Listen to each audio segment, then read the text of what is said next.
नमस्कार छात्रों, मैं डॉक्टर रवि ऋषिकुल संस्कृत महाविद्यालय गुरुग्राम से।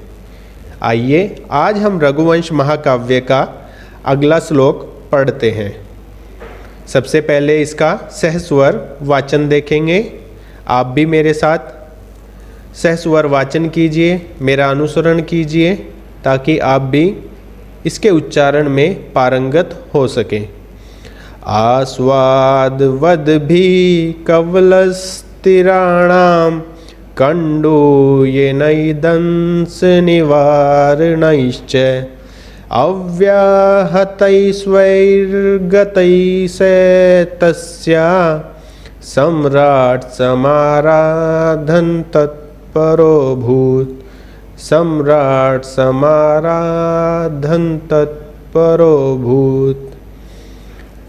इसके उपरांत आप संकेत लिखेंगे आस्वादवद्भि डैश डैश डैश समाराधन तत्परो अभूत।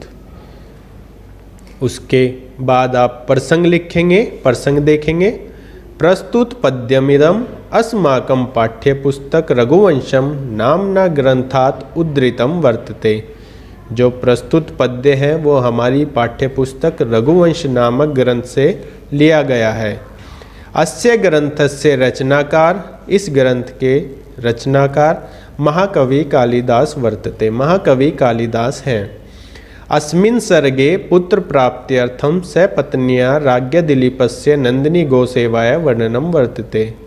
इस सर्ग में पुत्र प्राप्ति के लिए पत्नी के साथ राजा दिलीप द्वारा की गई नंदिनी गोसेवा का वर्णन है। आइए अब इसका अन्वय देखते हैं। सम्राट सह आस्वादवद्भि तृणानाम कवलई कंडूयनई दंस निवारणई अव्याहतई स्वैर्गतई च तस्याः समाराधन तत्परः अभूत्। संस्कृत व्याख्या देखते हैं। सम्राट मंडलेश्वर स किसके लिए आया है? राजा दिलीप के लिए। आस्वादवद्भि रसवद्भि स्वादयुक्तई तृणानाम घासानाम कवलई ग्रासई कंडूयनई गालखर्जनई दंसानाम वनमक्षिकानां निवारणई दूरीकरणई अव्याहतई अनिरुद्धई स्वैर्गतई स्वच्छंदगमनई च तस्याः नंदिन्याः समाराधन तत्परः शुश्रूषासक्तः अभूत बभू। आइए अब एक बार इसका अन्वय से अर्थ समझने का प्रयास करते हैं। अन्वय देखेंगे। सम्राट, सम्राट प्रजा का पालक। सह किसके लिए आया है? वह राजा दिलीप।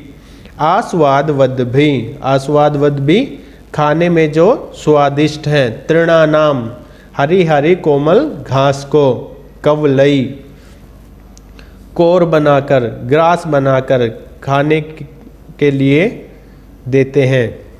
कंडूयनई, कंडूयनई जलाने के द्वारा। दंस निवारणई मक्खी मच्छर आदि को हटाने के लिए। अव्याहतई बिना रुकावट के। स्वैर्गतई स्वच्छंद घूमने से। च तस्या उस नंदिनी गाय का। समाराधन तत्परो अभूत, समाराधन तत्परः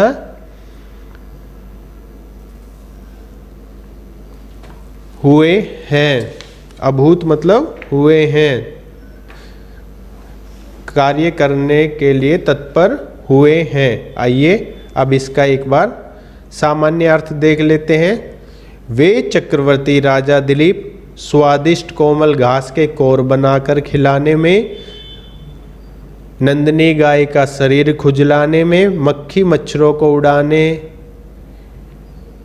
में और बिना रुकावट स्वच्छंद चलने वाली उस नंदिनी गाय की सेवा में संलग्न थे। धन्यवाद। इसी के साथ यह श्लोक पूर्ण हुआ।